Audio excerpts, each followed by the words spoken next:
जी, मैं विवेक नारायण जी के पास चलूंगा, कांग्रेस के नेता हैं। विवेक जी, जिस दिन सरकार बनी थी उस दिन खड़गे जी ने कहा था 6 महीने में सरकार चली जाएगी, नायडू और नीतीश हमारी तरफ आ जाएंगे। क्या वो समय खत्म हो गया?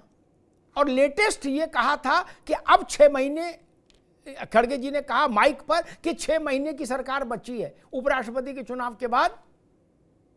Go went gone. ये कहां से लाते हो आप लोग भविष्यवाणियों का मसाला? इसका आधार क्या होता है? मतलब कुछ तो आधार रहता होगा जब आप इतने बड़े लोग बोलते हैं कोई बात मंच सार्वजनिक तौर पर, एक डेट बताते हैं कि फला तारीख तक सरकार चली जाएगी, और वैसा जमीन पर कुछ दिखता नहीं है। तो ये बार बार, या एक बार हो सकता है, लेकिन बार बार ऐसा अति आशावाद क्यों विवेक जी? क्या आपको लग रहा है कि आज जो तारीख दी गई थी कि 9 सितंबर को मोदी सरकार का पितृपक्ष में विसर्जन हो जाएगा, वैसा कोई माहौल लग रहा है क्या विवेक जी? अरे श्रीमती जी, कुछ तो सस्ता लो, बचत करो। नहीं श्रीमान जी, सब बढ़िया लो, रहने दीजिए। इसमें क्या खास बात है? थोड़े में ज्यादा स्वाद, यही तो है इसकी खास बात। वाह मामा, क्या स्वाद है। अरे मेरे राजा, सबका राजा आरती और मसाला। अब छोलिया हो या लोबिया, सफेद चने या काले चने, सब कुछ मजेदार बने।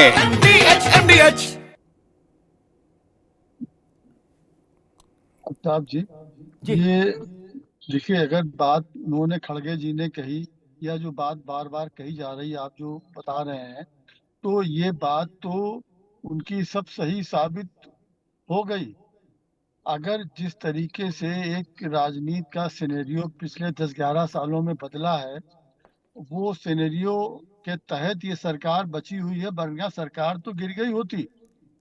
ये सरकार जिस तरीके से आप बता रहे हैं, खड़गे जी ने कहा है, तो खड़गे जी ने हवा में नहीं कहा, या इस जिम्मेदारी वाले पद पे बैठे हुए हैं, तो ये सिर्फ खेला चल रहा है, खेले पे सरकार चल रही है, इस पे सरकार गिर गई होती है। ये सरकार तो जो उन्होंने कहा है बिल्कुल वो सही था। सरकार थोड़ी ना चल रही भाई, ना विपक्ष की कृपा से कोई सरकार चलती है, सरकार अपनी संख्या बल पर चलती है। कोई सरकार देश में, प्रदेश में विपक्ष की कृपा से थोड़ी ना चली कभी।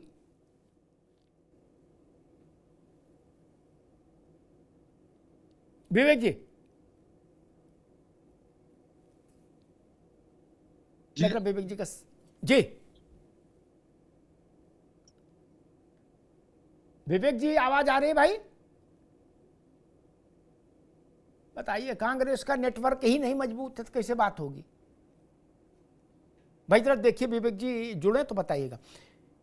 रत्नाकर सिंह जी, ये आपकी सरकार को लेकर त्रैमासिक आधार पर भविष्यवाणियां क्यों हो रही हैं? हमने कभी नहीं देखा। इंदिरा जी की सरकार होती थी, चरण सिंह का लोकदल हो, चाहे वाजपेयी जी का जनसंघ हो, ऐसी भविष्यवाणी नहीं करता था कि मार्च में गिर जाएगी, फिर जून में गिर जाएगी, फिर अगस्त में गिर जाएगी। ये बार बार क्यों हो रहा है ऐसा? और गंभीर बड़े नेता ऐसा कर रहे हैं और माइक पर तारीख दे रहे हैं। जी देखिए अमिताभ जी, आज विपक्षी पार्टियों के पास तारीख देने के अलावा कोई काम बचा नहीं। अब ये चूंकि इनके कार्यकर्ता जो थोड़े बहुत बचे हुए हैं, उन कार्यकर्ताओं में जान फूकनी है, तो निश्चित रूप से उनको अगली तारीख, जैसे कोर्ट में दिया जाता है कि अगली तारीख के बाद अगली तारीख, इसके बाद अगली तारीख, और केस चलता रहता है, उसी तरह कार्यकर्ताओं को भी ये आश्वासन दिया जाता है कि अगली तारीख तक सरकार गिर जाएगी भाई और हमारी सरकार आ जाएगी। तो कार्यकर्ता बेचारे उसी में लगे रहते हैं, पहली चीज। दूसरी बात ये है कि राहुल गांधी भी तारीख दिए थे एक बार कि अगर ये सरकार फिर से तीसरी बार आती है तो लोकतंत्र जो है इस देश में चुनाव नहीं होंगे, लोकतंत्र जो है खत्म हो जाएगा। तो ये इसी तरह से जनता को गुमराह करने के लिए तारीख पे तारीख जो है वो देते रहते। लेकिन सबसे महत्वपूर्ण बात यह है कि आज उपराष्ट्रपति के चुनाव में ये मैं कहना चाहूंगा कि देखिए, जीत हमारी सुनिश्चित है। अब जीत वो कितने अंतर की होगी, 100 की होगी या 110 की होगी या 115 की होगी या 125 की होगी, वही बस तय करना बाकी है।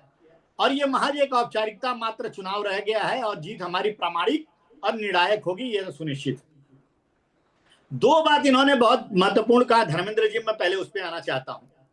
इन्होंने कहा कि अंतरात्मा की आवाज, आजकल वो शब्द बहुत चल रहे हैं, अंतरात्मा की आवाज, और जब इस तरह के चुनाव होते हैं तो अंतरात्मा की आवाज शब्द जो है ज्यादा गूंजता है।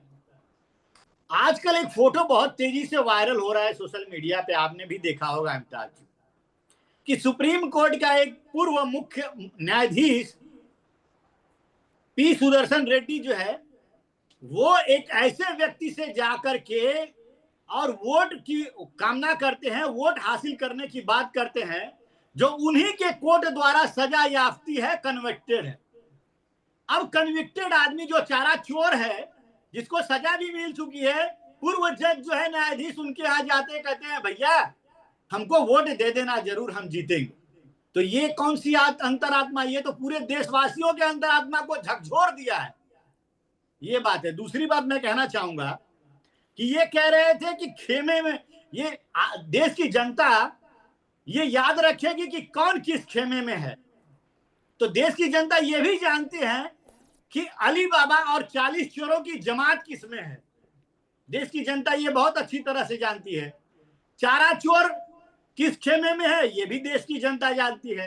नेशनल हेराल्ड में चोरी करने वाला जमानत पे है, ये किस खेमे में है, ये भी देश की जनता जानती है। और टोटी का तो मैं कहूंगा नहीं, क्योंकि अखिलेश जी वो फिर से अपना प्रेस कॉन्फ्रेंस करके कहेंगे कि हमारी सरकार आएगी तो हम भूले नहीं हैं, उसको जो है सबक सिखाएंगे, तो मैं नहीं कहना चाहता। देखिए आज इनका जो कैंडिडेट है अमिताभ जी, जो पी सुदर्शन रेड्डी इनके जो कैंडिडेट हैं, उनका इतिहास उठाकर पढ़ लीजिए, इनको कोई कैंडिडेट नहीं मिला है। उनका इतिहास ये है कि आपको याद होगा कि छत्तीसगढ़ में एक बार नक्सलों के खिलाफ आंदोलन चला था, सलवा जुडूम आंदोलन चला था।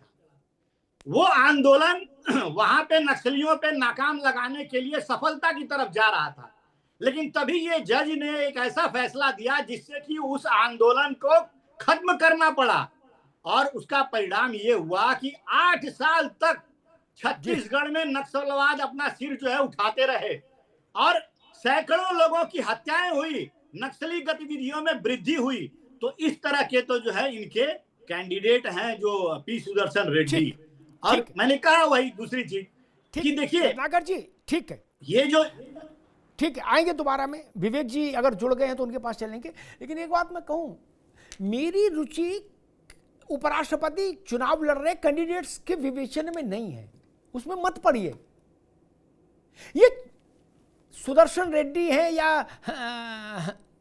दूसरे पक्ष के वो प्रत्याशी है, प्रत्याशी चुनाव नहीं लड़ता व्यवहारिक तौर पर। व्यवहारिक तौर पर पार्टियां चुनाव लड़ती हैं, खेमे चुनाव लड़ते हैं, गठबंधन चुनाव लड़ रहे हैं।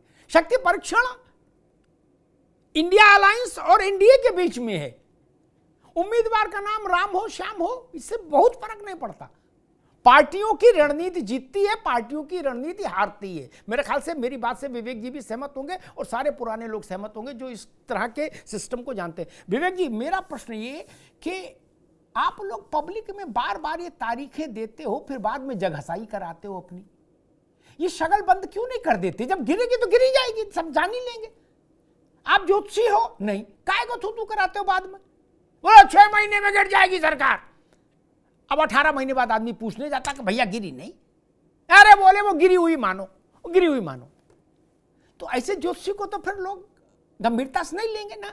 पॉलिटिकल एस्ट्रोलॉजर भी अगर हम आपको मान लें और आपकी बार बार भविष्यवाणियां गलत होंगी तो फिर तो बाजार भाव गिर जाता है। विवेक जी नहीं?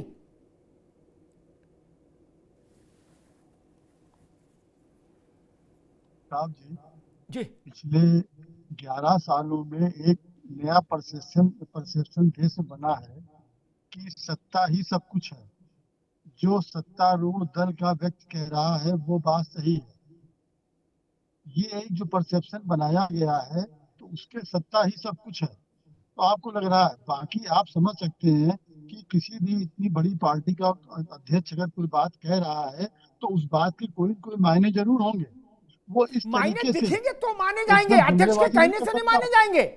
मायना जमीन पर दिखेगा तो माना जाएगा, अन्यथा अध्यक्ष कहे चाहे परमाध्यक्ष कहे उससे क्या फर्क पड़ रहा? विवेक जी, अमिताभ जी, वो जुमलेबाजी तो नहीं देखी हो सकती है, लेकिन ये भी सब जान रहे हैं, आप भी जान रहे हैं, हम जान रहे हैं, हमारे रत्नाकर जी भी जान रहे हैं, रोहित अग्रवाल जी भी जान रहे हैं कि ये सारा क्या खेला चल रहा है, किस तरह से, कहाँ से बांस बल्ली लगी है, कैसे सरकार लगी है और कैसे बांस बल्लियां को पानी दिया जा रहा है, कैसे खाद दी जा रही है, ये सब लोग जानते हैं।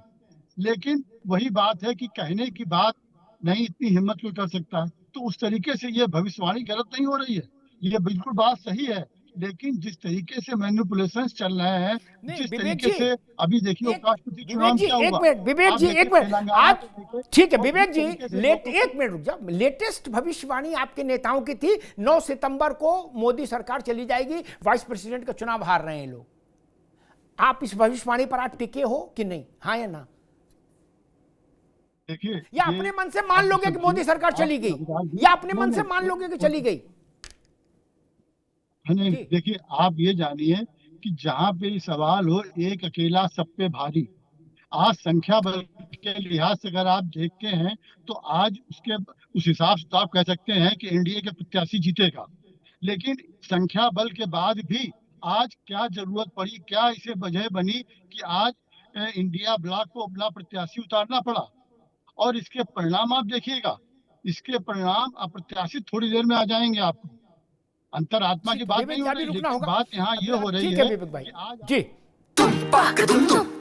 अरे श्रीमती जी कुछ तो सस्ता लो, बचत करो। नहीं श्रीमान जी, सब बढ़िया लो, रहने दीजिए। इसमें क्या खास बात है? थोड़े में ज्यादा स्वाद, यही तो है इसकी खास बात। वाह मामा, क्या स्वाद है। अरे मेरे राजा, सबका राजा और प्योर मसाला। अब छोलिया हो या लोबिया, सफेद चने या काले चने, सब कुछ मजेदार बने। MDH